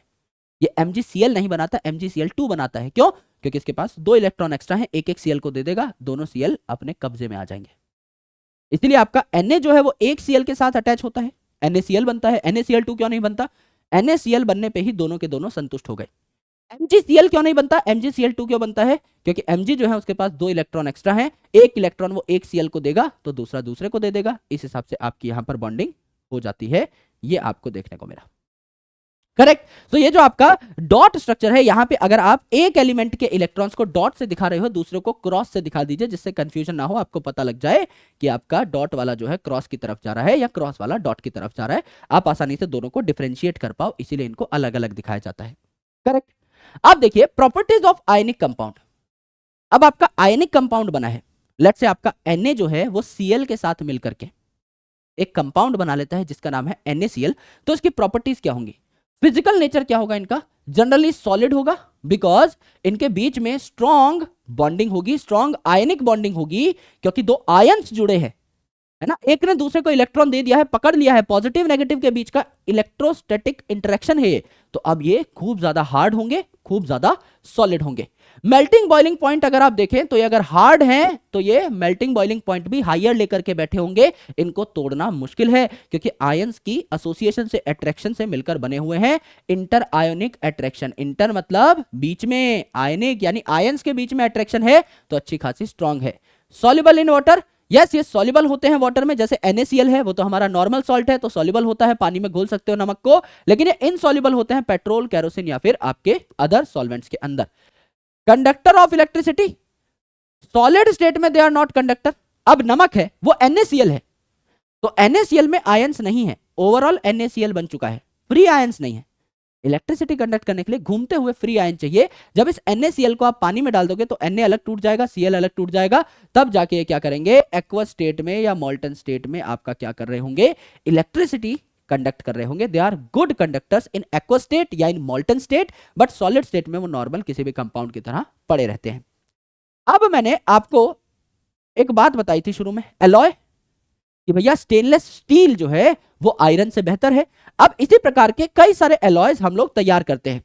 एलॉय मतलब एक होमोजिनस मिक्सचर, होमोजिनस मतलब होमो यानी सेम, एक जैसा दिखाई दे, जैसे स्टील है एक जैसी दिखाई देती है, पता नहीं लगता कि इसमें अलग अलग एलिमेंट्स के मिलाने से ये बनी है। स्टील कोई एलिमेंट थोड़ी है, स्टील तो अलग अलग एलिमेंट्स को मिला करके बनाया है, पर पता नहीं लगता कि इसमें मल्टीपल चीजें हैं। तो होमोजिनस मिक्सचर है जहां एक मेटल के साथ दूसरा मेटल मिला दिया, या कोई नॉन मेटल भी मिलाया गया हो सकता है मेटल के साथ, इसे हम एलॉय कहते हैं। तो जो भी आपको मेटल मिलाने हैं पहले उनको मेल्ट कर लो, फिर इनको आपस में मिला दो, डिसॉल्व कर दो, घोल दो, और फिर उसे ठंडा होने के लिए छोड़ दो, तो जो मेटल्स हैं आपस में मिक्स हो जाएंगे, एक प्रॉपर सोल्यूशन, एक जैसा सोल्यूशन आपका तैयार हो जाएगा। अमलगम जो है इसे Hg का एलॉय कहते हैं, यानी अमलगम, बबलगम नहीं है, ये अमलगम है। जो आपका मर्क्यूरी के एलॉय है इनको अमलगम कहा जाता है। जहां भी मर्क्यूरी ऐड कर दिया आपने, है ना, किसी भी एलॉय में, उसे अमलगम बोल दिया जाएगा, उसे मर्क्यूरी का अमलगम बोल दिया जाएगा। ब्रास जो है यह बनता है कॉपर और जिंक का। अब कॉपर और जिंक तो अच्छे कंडक्टर हैं, लेकिन ब्रास पुअर कंडक्टर है। तो देखो एलॉय की प्रॉपर्टी मेन एलिमेंट से अलग भी हो सकती है। जो ब्रॉन्ज है ये आपका कॉपर का और टिन का बनता है, Sn का। अब ये भी अच्छे कंडक्टर्स हैं, लेकिन ये बैड कंडक्टर है।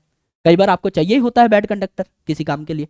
यस, सोल्डर जो है, जो सोल्डरिंग मशीन में इस्तेमाल होता है, इसका लो मेल्टिंग पॉइंट है, आसानी से पिघल करके दो मेटल्स को जोड़ने का काम करता है। तो ये आपका लेड और टिन का बना हुआ होता है, टिन और लेड का। यस, एलॉय ऑफ Au यानी गोल्ड के एलॉय क्या है बेसिकली?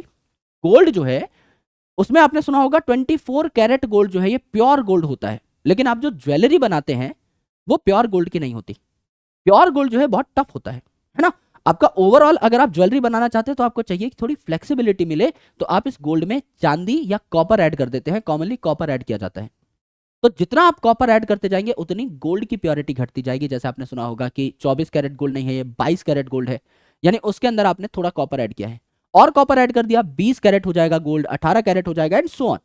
जितना आप कॉपर ऐड करते जाएंगे उतनी सोने की मात्रा कम होती जाएगी, उतना सोने के कैरेट कम होते चले जाएंगे। यहां पर अगर स्टील है तो इसमें आयरन के साथ साथ निकल क्रोमियम भी जोड़ा जाता है। निकल क्रोमियम अगर आपने जोड़ दिया तो आयरन को अब रस्ट नहीं लगेगा, और ये ज्यादा स्ट्रॉन्ग भी है, तो स्टील एक बेहतर ऑप्शन है। That's why it's a good alloy. तो आपको याद करना है कि ब्रास और ब्रॉन्ज जो है ये किससे बने हैं, कॉपर जिंक का बना है ब्रास, एंड ब्रॉन्ज जो है ये बना है कॉपर का और टिन का। टिन और लेड का क्या बना है, आपका सोल्डर, जो सोल्डरिंग मशीन में इस्तेमाल होता है ना, दो मेटल्स को जोड़ने के काम आता है। अगर आप प्रॉपर्टीज देखें तो कई ऐसे आपके एलॉय होते हैं जो कि स्ट्रॉन्गर होते हैं पुराने वाले से। जैसे आयरन मैंने आपको बताया था, एकदम अकेला जो आयरन है वो कंपैरेटिवली सॉफ्टर होता है, जल्दी मुड़ जाता है, लेकिन स्टील जो है वो आपका कंपैरेटिवली स्ट्रॉन्गर है, हार्डर बन जाता है आपका स्टील कंपैरेटिवली। आयरन सॉफ्ट होता है, प्योर आयरन, है ना, रेजिस्टेंट होते हैं ये, जैसे कि आयरन पे जंग लग जाती है, स्टील पे नहीं लगती, है ना, तो कोरोजन से रेजिस्टेंट होते हैं। लो मेल्टिंग पॉइंट, है ना, जैसे सोल्डर है इसका मेल्टिंग पॉइंट लो है, तो ये बहुत जल्दी पिघल करके अलग अलग मेटल पर चिपक जाता है और फिर सूखने के बाद उनको साथ में जोड़ देता है। एंड इलेक्ट्रिकल कंडक्टिविटी भी इनकी बढ़ सकती है या कम हो सकती है, डिपेंड करता है कि आप कौन सा एलॉय बना रहे हो, बढ़ाई भी जा सकती है, कम भी करी जा सकती है अलग अलग चीजों के मिश्रण से। तो अगर आप देखें तो अलग अलग मेटल्स जो है ये कैसे अकर करते हैं धरती में, किस प्रकार से आपको मेटल्स पाए जाते हुए दिखाई दे रहे होते हैं, उनकी अलग अलग कैसी फॉर्म्स हैं ये हम देख लेते हैं। तो कुछ ऐसे आपके एलिमेंट्स हैं जो मिनरल्स के फॉर्म में पाए जाते हैं, यानी सीधा सीधा आपके नेचुरली अर्थ क्रस्ट में, धरती पे ही आपको देखने को मिल जाते हैं, क्रस्ट में आपको देखने को मिलेंगे कि मिनरल के फॉर्म में आपके पाए जा रहे हैं। यस, कई होंगे ओर, है ना, ओर मतलब एक ऐसा कंपाउंड है जिससे आप मेटल को एक्सट्रैक्ट कर पाओगे, मेहनत करनी पड़ेगी लेकिन प्रॉफिटेबली एक्सट्रैक्ट कर पाओगे। ऐसा नहीं है कि आपने पैसा बहुत लगा दिया मेटल एक्सट्रैक्ट करने के लिए और आपको मेटल मिला नहीं। कोई अगर आपका बहुत अच्छा मेटल है, महंगा मेटल है, तो आप जितना पैसा लगाओगे वो आपका रिकवर हो जाएगा, प्रॉफिटेबली आप रिकवर कर पाओगे, अच्छा खासा मेटल यहां से भी मिल सकता है, पर वो आपको डायरेक्ट नहीं मिलेगा, वो अलग अलग पहले ही केमिकल्स बना के बैठा होता है, अलग अलग कंपाउंड्स बना के बैठा होता है, उनको प्योरीफाई करना होता है। यस, तो मेरे भाई जो आपका सी वाटर है इसमें भी आपके कई सारे सॉल्ट्स देखने को मिलते हैं, जैसे आपका नमक देखने को मिलता है खारे पानी में।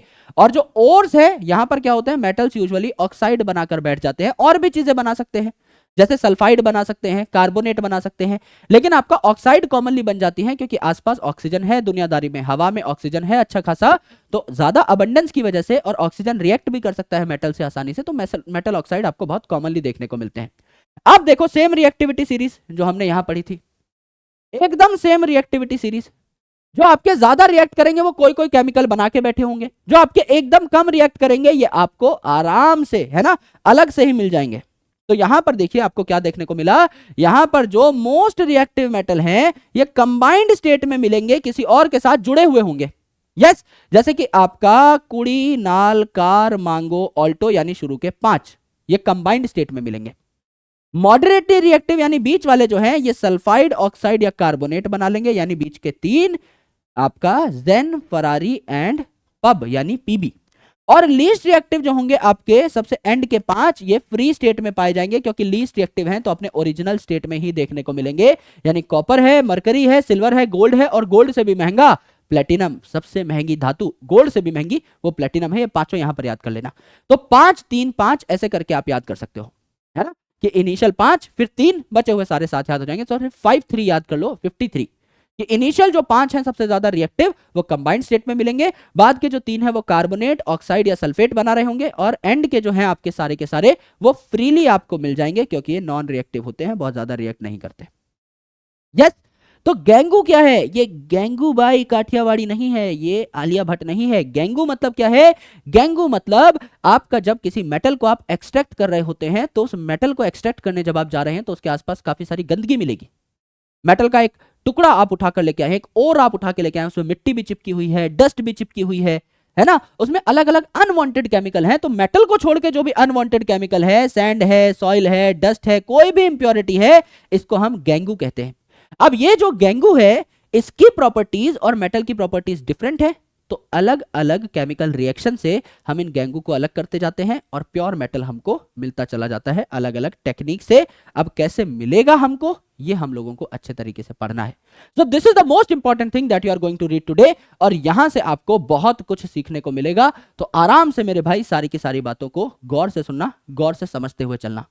लेट्स से आपको एक ओर मिली, इस ओर में से आपने मिट्टी, कंकड़, पत्थर सब हटा दिया, तो अब आपके पास मेटल है, और मेटल ने कोई रिएक्शन कर रखा है, कोई ऑक्साइड, सल्फाइड, कार्बोनेट कुछ भी बना रखा है, या वो कंबाइंड स्टेट में पाया जा रहा है। अब जो हाईली रिएक्टिव मेटल्स हैं इनको आपको क्या करना है, इनको आपको रिड्यूस करना है, लेकिन ये नॉर्मली रिड्यूस नहीं होंगे क्योंकि हाईली रिएक्टिव है, तो ऑक्सीजन के साथ भी रिएक्ट करते हैं, है ना। तो ये ऑक्सीजन के साथ रिएक्ट करके फिर से क्या बना सकते हैं, ऑक्साइड बना सकते हैं। तो आपको ऐसे तरीके से इनको रिड्यूस करना है, इनसे ऑक्सीजन निकालनी है कि ये आपके एकदम प्योर हो जाए, यानी इलेक्ट्रोलिटिक आप यहां पर रिडक्शन करेंगे, इलेक्ट्रोलिटिक रिडक्शन करेंगे, करंट का इस्तेमाल करेंगे, तब जाके ये जो है हद में रहेंगे, है ना। बार बार जाकर रिएक्ट कर रहे थे, करंट लगा दिया, है ना, अब आराम से बैठे हुए हैं, एकदम शांत बैठे हुए हैं। मीडियम रिएक्टिविटी वाले जो है मैंने बताया था, कार्बोनेट भी बना सकते हैं, सल्फेट भी बना सकते हैं और ऑक्साइड भी बना सकते हैं। अगर ऑक्साइड है तो डायरेक्टली इनको रिड्यूस कर दिया, यानी इनको कार्बन जो है इससे क्या करा दिया हमने, अटैक करा दिया, यानी कोई भी रिड्यूसिंग एजेंट आप लगा सकते हो। यस, रिड्यूसिंग एजेंट अगर आप लगा सकते हो तो ऑक्साइड तो डायरेक्टली रिड्यूस हो जाएगी, ऑक्सीजन गायब हो जाएगा। रिडक्शन मतलब ऑक्सीजन हटा देना, तो आपका ऑक्साइड तो सीधा सीधा रिएक्ट कर जाएगा। अगर कार्बोनेट है इसने बनाया हुआ, तो कार्बोनेट से इनिशियल 2 अल्फाबेट निकालो, कार्बोनेट Ca, तो कैल्सिनेशन नाम का प्रोसेस इस्तेमाल होगा, है ना, जहां लिमिटेड एयर में हम हीट दे देंगे इस कार्बोनेट को, लिमिटेड एयर में। और रोस्टिंग हमें तब करनी होती है जब सल्फाइड ओर बनता है, तो एक्सेस एयर में हम क्या कर देते हैं, हीट कर देते हैं आपका, बेसिकली बहुत हाई टेम्परेचर पे और खूब सारी ऑक्सीजन की प्रेजेंस में हम इस सल्फाइड ओर को जलाते हैं।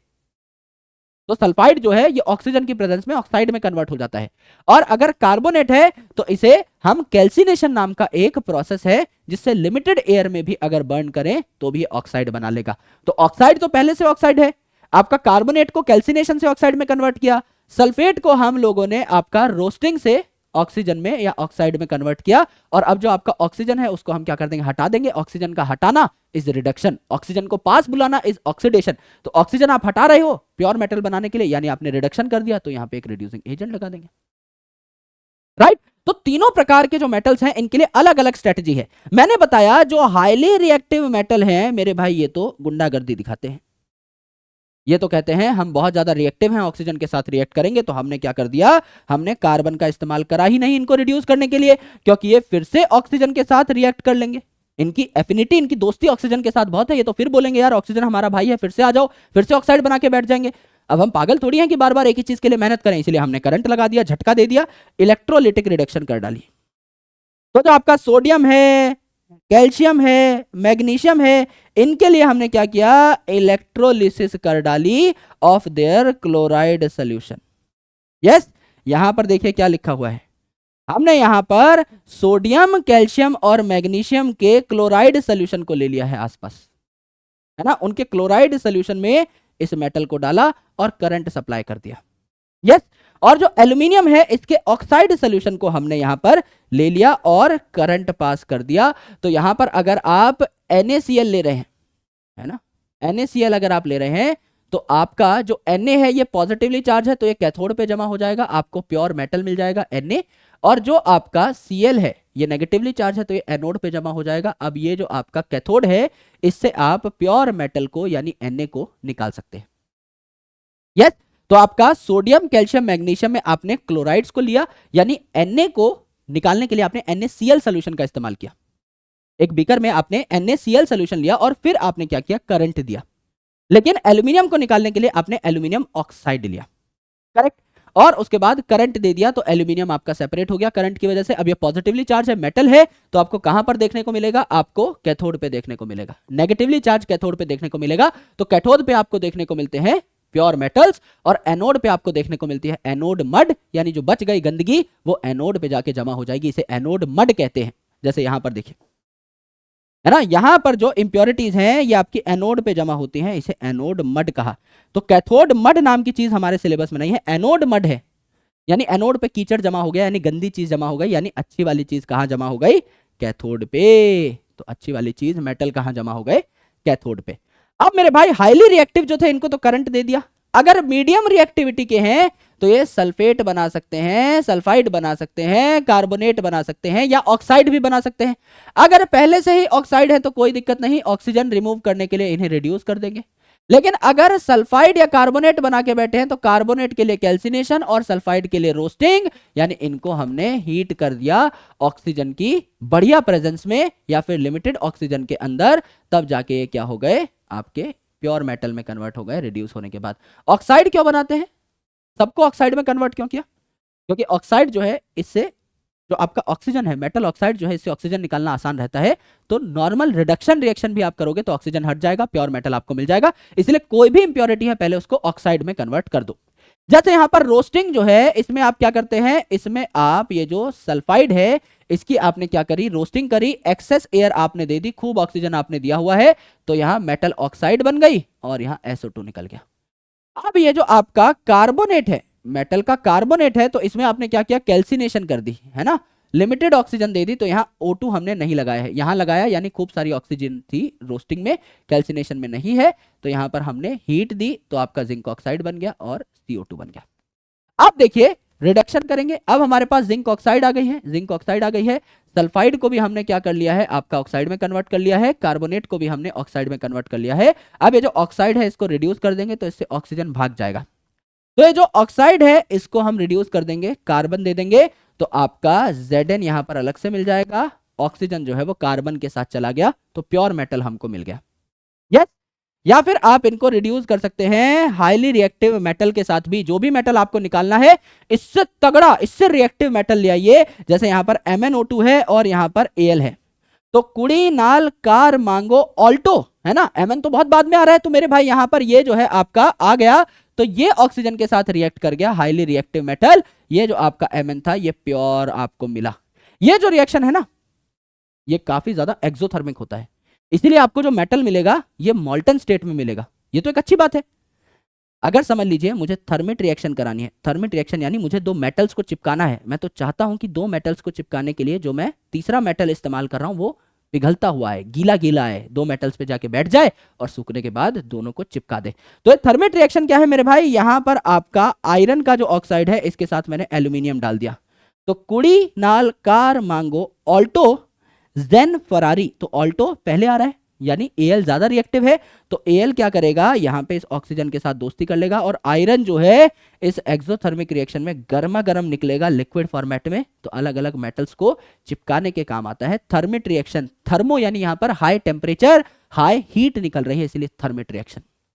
मेटल्स विद लो रिएक्टिविटी, अब एकदम लो रिएक्टिविटी वाले जो है ये आपके सल्फाइड ओर बना सकते हैं, या कुछ भी बना रहे हैं तो नॉर्मली क्या करा दो, इनकी रोस्टिंग करा दो, है ना। सल्फाइड ओर बना रहे हैं तो सल्फाइड ओर की तो यहां पर भी क्या कराई थी, रोस्टिंग कराई थी, है ना, यानी इनको ऑक्सीजन की प्रेजेंस में जलाओ, तो यहां पर भी इनको ऑक्सीजन की प्रेजेंस में जलाया तो ऑक्साइड बन गए, और उसके बाद उस ऑक्साइड को रिड्यूस कर दिया तो मेटल बन गया। जैसे यहां पर मर्क्यूरी का जो बेसिकली यहां पर ओर है वो है HgS, मर्क्यूरी जो है वो सल्फाइड ही बनाएगी, तो HgS जिसे सिनाबार कहा जाता है। तो ये सिनाबार जो ओर है, ये सिनाबार जो ओर है इसको हमने ऑक्सीजन की प्रेजेंस में जलाया, तो आपका बेसिकली हमको ऑक्साइड मिल गया एंड SO2 रिलीज हो गया। अब ये जो ऑक्साइड है इसको बेसिकली हम जब रिड्यूस कर देंगे तो आपका क्या मिल जाएगा, हमको ऑक्सीजन हट जाएगा। यहां पे हमने रिड्यूसिंग एजेंट लगा दिया, कोई भी कार्बन ही लगा दिया, तो आपका कार्बन जो है ऑक्सीजन को लेके अलग हो जाएगा और मर्क्यूरी आपका प्योर हमको यहां पर मिल जाएगा। Cu2S यानी कॉपर की जो आपकी यहां पर और है वो भी सल्फाइड फॉर्मेट में आपको देखने को मिल रही है, तो इसको भी हमने क्या किया, इसको भी हमने ऑक्सीजन की प्रेजेंस में जलाया, यानी हम लोगों ने क्या की, यहां रोस्टिंग की, तो आपका कॉपर का ऑक्साइड बन गया सल्फाइड से। अब इस कॉपर ऑक्साइड को भी हम लोगों ने क्या किया, ये जो कॉपर ऑक्साइड है ना, अगर यहां पर है ना आपका और Cu2S बचा हुआ है तो ये आपस में ही रिएक्ट करने लग जाते हैं, कि रिएक्शन मिक्सचर बन जाता है। यानी ये जो कॉपर ऑक्साइड है ना, इसको आसपास अगर Cu2S मिल रहा है, Cu2S हमने यूज किया, इसमें हम लोगों ने ऑक्सीजन दी, तो आपका क्या बना, कॉपर ऑक्साइड।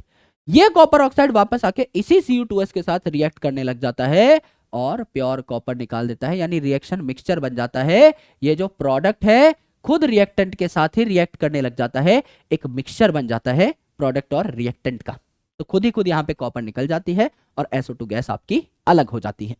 यहां देखिए रिफाइनिंग ऑफ मेटल, अब आपको एक मेटल मिल गया है लेकिन उसमें कुछ गंदगी रह गई है, तो अब हमें क्या करना है, एकदम उसको प्योर करना है। तो हम क्या करेंगे, यहां पर इलेक्ट्रोलिटिक रिफाइनिंग करेंगे, उसको थोड़ा और करंट दे देंगे। जैसे कि आपके यहां पर कई सारे मेटल हैं जो इस रिफाइनिंग में यूज किए जा सकते हैं, सबसे कॉमन है आपके कॉपर और जिंक। लेट्स से मुझे कॉपर को प्योर करना है, तो मैंने यहां पर क्या ले लिया, कॉपर का ही सोल्यूशन ले लिया, यहां पर मैंने कॉपर का ही सोल्यूशन ले लिया, कॉपर सल्फेट सोल्यूशन ले लिया, है ना। तो यहां पर जब कॉपर सल्फेट सोल्यूशन है और मैं यहां पर करंट पास कर रहा हूं, तो एक जो गंदी रॉड है कॉपर की, इसके साथ मुझे एक प्योर रॉड लेनी पड़ेगी कॉपर की।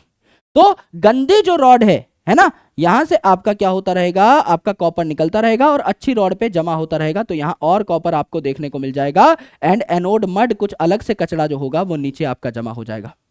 राइट तो एक गंदा और एक अच्छा मेटल है, इम्प्योर मेटल से प्योर मेटल की तरफ जो है चीजें बढ़ती जाएंगी, प्योर मेटल आपको देखने को मिल जाएगा। राइट तो आपका Cu2 पॉजिटिव है यहां पर, है ना, तो पॉजिटिव है तो कैथोड पे जाएगा, माइनस पे जाएगा, और यहां पॉजिटिव था, Cu भी पॉजिटिव है, तो पॉजिटिव पॉजिटिव रिपेल करेगा, यहां से Cu को धक्का मार के भगा दिया जाएगा सोल्यूशन में, और सोल्यूशन से ये जो पॉजिटिव कॉपर है इसको ले लेगा नेगेटिव एनोड।